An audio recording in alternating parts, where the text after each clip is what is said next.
First and foremost, I want to thank the Lord for getting us here safely. If it wasn't for Him, we wouldn't have air in our lungs. We wouldn't have blood pumping through our hearts.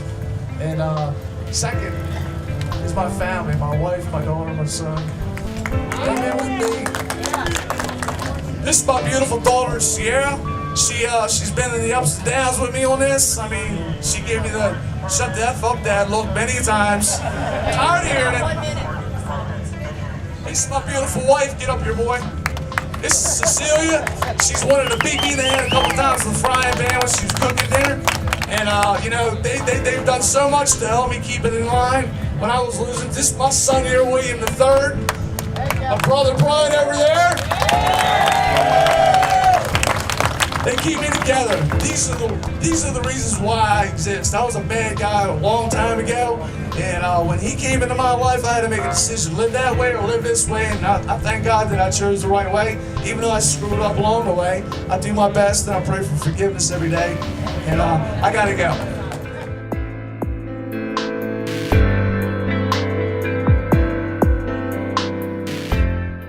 We're here today to commemorate the people that died on 9/11 when the towers were attacked. We're here to commemorate the first responders and to show them support and to show the families that lost loved ones that there are people in this country that still care about them. And we're here for a lot of reasons. We're here because we're Americans and we still have that constitutional right of freedom, and we're celebrating it to the utmost, highest level that we can within the parameters of the law. We're here because we believe in America. We believe that there's a lot of work that needs to be done to turn this country around. As mentioned last year, the spiraling downward effect with the moral standards of this country are just depleted so far. And if we don't stand up and do something about it, then nobody will.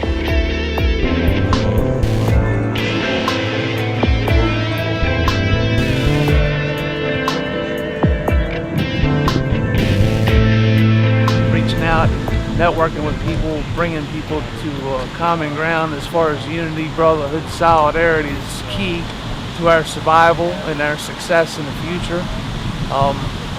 We need everybody to stand up that's an American, Christian, patriot, and stop being complacent, stop being, afraid to make a stand, to speak their mind. We still have that right to speak our mind and freedom of speech, and if we don't utilize that, it will be removed from our lifestyles, and I just won't let that happen as long as I'm breathing air.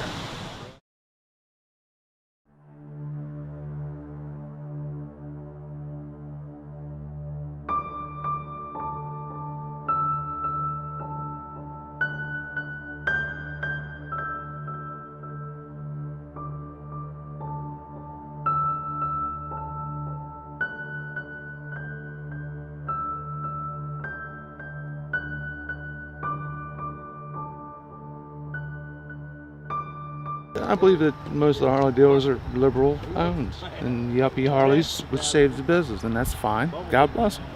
But they're people that we stand against in a White House or in a senator's building, that they make the laws that we stand against, and then they come out and they put their jacket on and they get on a brand new Harley. They're sitting there after 6 months and they want to call themselves a biker. That's my problem. Right. I'm a biker. There's a difference between... Yeah, you can't sleep with the enemy. I mean, if you go, and a lot of these federal workers that take total advantage of the situation, and I've seen it for myself because I've done a lot of federal inspections on federal cranes and federal equipment, so I see these people interact, and they do not stand for what we stand. They pretend when it's convenient for them, but when it's like, you can go to church all you want, but if you don't take church out of church, then what is it? It's just plastic, it's fake, it's immaterial. If you're not willing to take what you believe in and walk within that presence and stand for it all the time, it's not a part, I can't pick and choose parts of the Bible I agree with and change it. I like it. It is what it is. Well, the biker code's kind of the same way.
Chadwick from Ohio. We're high pitched.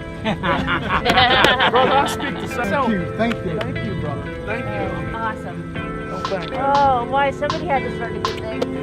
I was just for Rolling Thunder, but when we met these people were just dynamite, and you could feel their presence, and when they got together, they were passing prayer pebbles to each other. They kept passing these little vials around, and everybody would get a prayer pebble, and they would anoint each other with oils, and they would go over and they'd start praying, and it was I was speechless. And then when we finally made it to the church, I forget the name of the church, right there next to Ground Zero. It was the only building that was right there. It had debris everywhere, but it wasn't destroyed. I think it's St. Benedict's. But George Washington, when he was president, signed the Constitution. They had his desk there, that he signed it in that church. Yeah. So that, and we didn't know this, but the preachers, that's why they wanted to get there, to pray for this country to repent, the government to repent, and they did. And that was blown. I couldn't walk out of the building, Harvey.